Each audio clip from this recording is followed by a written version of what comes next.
Apakah IKN akan gagal? Kita harus jujur mengakui bahwa pandangan publik mampu ditangkap oleh Bang Karni. Ada kegelisahan yang sangat kuat. Jelang berapa hari lagi Pak Jokowi akan turun. Dan kata galau itu memang benar-benar terjadi. Kita harus bicara jujur di ruang publik. Banyak proyek yang ditinggalkan Bang Karni oleh presiden-presiden sebelumnya dengan prestasi yang luar biasa juga mangkrak. Misalnya kasus Hambalang. Dan kalau ditanya apakah IKN ini jalan atau tidak, publik juga punya pengalaman melihat prestasi Pak Susilo Bambang Yudhoyono membangun pemerintahan dengan penuh stabilitas, mampu mendongkrak 50 juta angkatan kelas menengah, ekonominya bagus, tidak meninggalkan beban utang. Ada proyek yang mangkrak. Ini memberi gambaran bahwa kalau semua orang di lingkar istana membangun narasi bahwa Prabowo akan memangku beban terhadap proyek-proyek misalnya IKN, saya orang pertama yang mengatakan tidak. Karena Prabowo akan mengikuti cara Jokowi sendiri yang juga mengabaikan titipan proyek-proyek strategi lain yang diabaikan oleh Jokowi itu sendiri. Berdasarkan fakta sejarah, belum ada presiden yang serius melanjutkan program presiden sebelumnya, bahkan cenderung menghilangkan atau malah menganggap sebagai kegagalan program.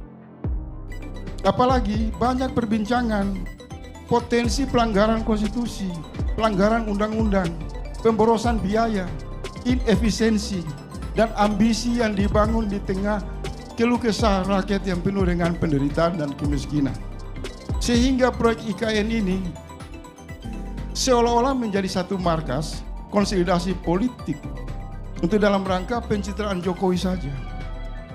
Dan sampai hari ini tidak memberi manfaat apa-apa. Hanya pemborosan anggaran.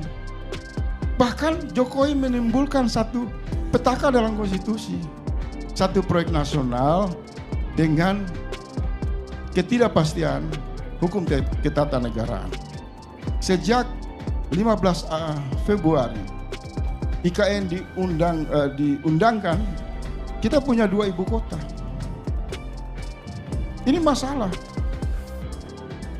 Dan satu perayaan yang menurut saya ilegal, acara kemerdekaan 17 Agustus yang seolah-olah dipakai wilayah sakral itu untuk melegitimasi sebuah ambisi. Banyak kontroversial bisa dikonfirmasi di media-media internasional.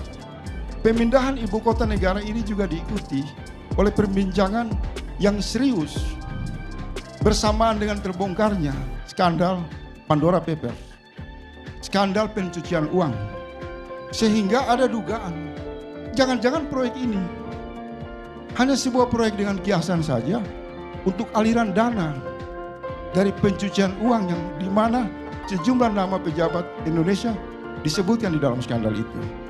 Simak baik-baik apakah ini fakta atau bukan.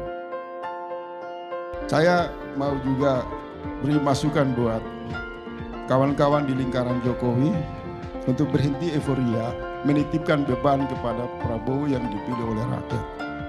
Tidak ada satu sejarah di Republik ini peralihan kekuasaan itu dari Presiden Soekarno kepada Pak Harto. Pak Harto melakukan tindakan yang spesifik kepada Soekarno. Begitu juga dari Soeharto kepada Habibie, Habibie menjalankan agenda untuk kepentingan melindungi Soeharto dan menjalankan proyek-proyek strategi Soeharto. Proyek penerbangan di Bandung tutup, tidak jalan, bangkrut.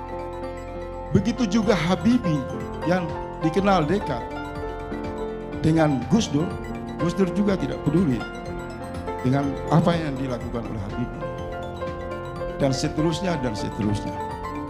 Jokowi kepada SBY yang jelas-jelas berharap jembatan Selat Sunda nilainya 200 triliun yang bisa memperkuat rasa persatuan nasional kita, bisa terjadi mobilisasi ekonomi yang efektif, diabaikan oleh Jokowi. Bahkan dalam kasus skandal dalam proyek Hambalang, Jokowi melakukan provokasi bahwa SBY gagal. Artinya apa? Prabowo akan berada pada situasi yang sama.